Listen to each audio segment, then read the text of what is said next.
Donc là, on va voir un autre paragraphe, ce qu'on appelle les inéquations. Alors, comme on a défini la dernière fois les équations, c'est comme ça qu'on va définir les inéquations. D'accord? On va commencer par la définition.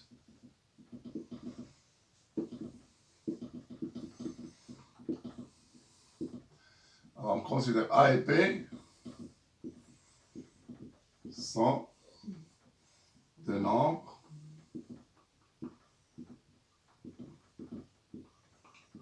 rationnels donnés.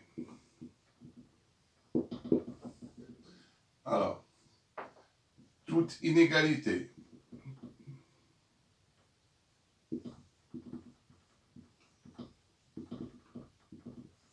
qui s'écrit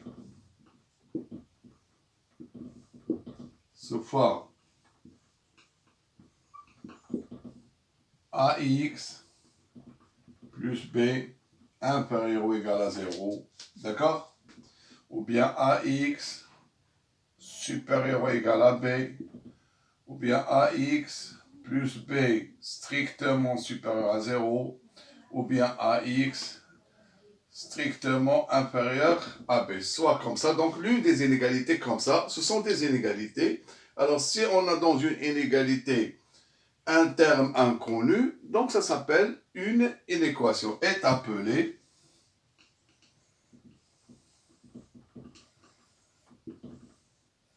une inéquation de premier degré à un seul inconnu.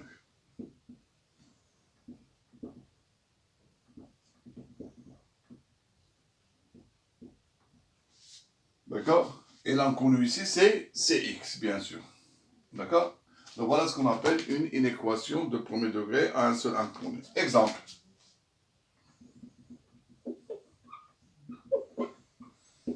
Par exemple, l'inégalité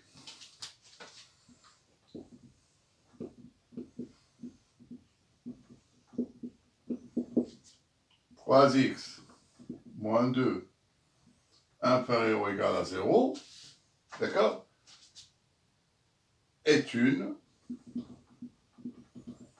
inéquation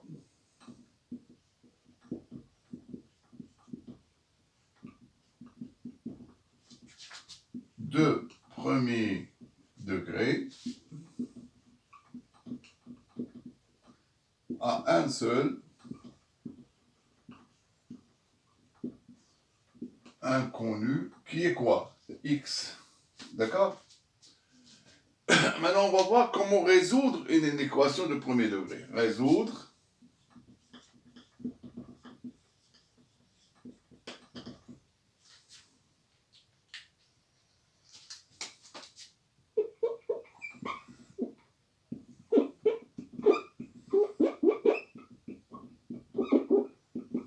d'accord? Alors, qu'est-ce que ça veut dire résoudre une inéquation? Résoudre, par exemple,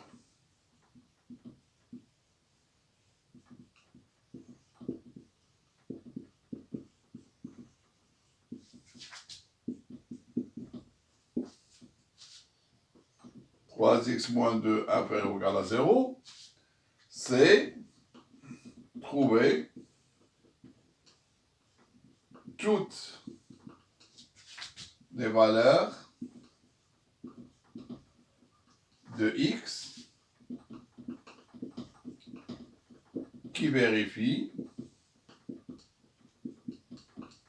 cette inégalité.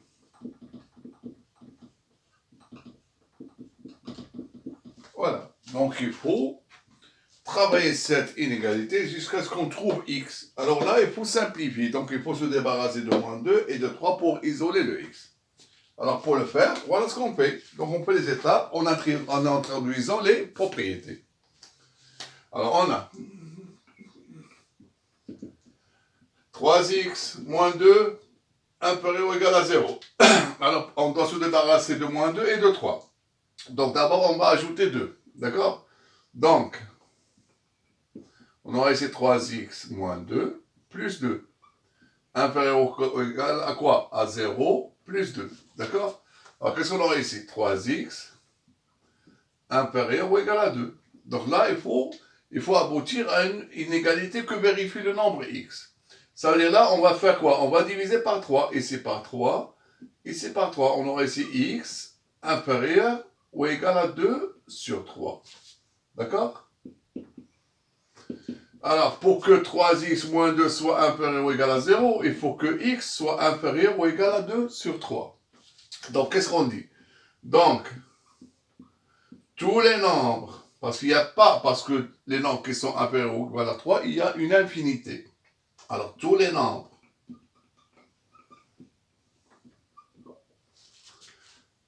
inférieurs ou égal à 2 sur 3, on dit qu'ils sont solutions de l'inéquation.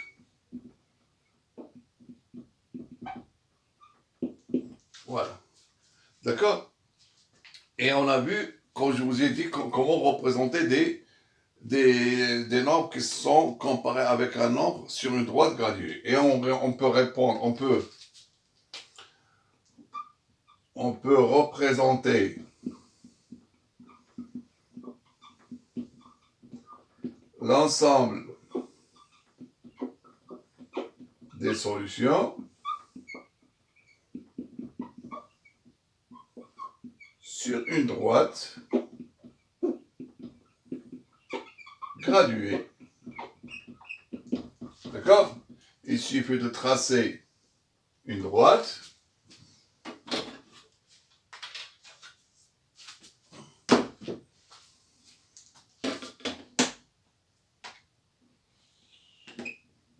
Pardon. Une droite graduée. Pour montrer que c'est une droite graduée, je place le 0. Donc, à droite du 0, il y a le nombre positif. À gauche, c'est le nombre négatif. Je place le nombre que j'ai trouvé. 2 sur 3 est un nombre positif. Donc, je dis que voilà, 2 sur 3 est quelque part ici. Voilà, ça c'est 2 sur 3. D'accord? Alors, quels sont les nombres qui sont solutions? Donc, on a dit que tous les nombres inférieurs ou égaux à 2 sur 3 sont solutions. Où se trouvent les nombres qui sont inférieurs? Ils sont là. D'accord? Les nombres qui sont de ce côté, ils sont supérieurs. Donc là, je m'intéresse à cette partie de la demi-droite. Donc ça, les solutions, ils vont se trouver sur cette partie. D'accord? Alors ici, ça s'appelle l'ensemble des solutions. C'est-à-dire tout nombre dans cette partie bleue est solution. Maintenant, il nous reste ce nombre-là. 2 sur 3. Est-ce qu'il fait partie avec des solutions ou bien est-ce qu'il ne fait pas partie des solutions? Alors, quand on a ici inférieur ou égal, il faut toujours diriger le crochet vers l'ensemble de solutions, vers les solutions. Donc, on va diriger le crochet dans ce sens-là. Ça veut dire que 2 sur 3, il fait partie des solutions. Et cette partie qui reste là, on n'en a pas besoin. Il suffit de la assurer comme ça.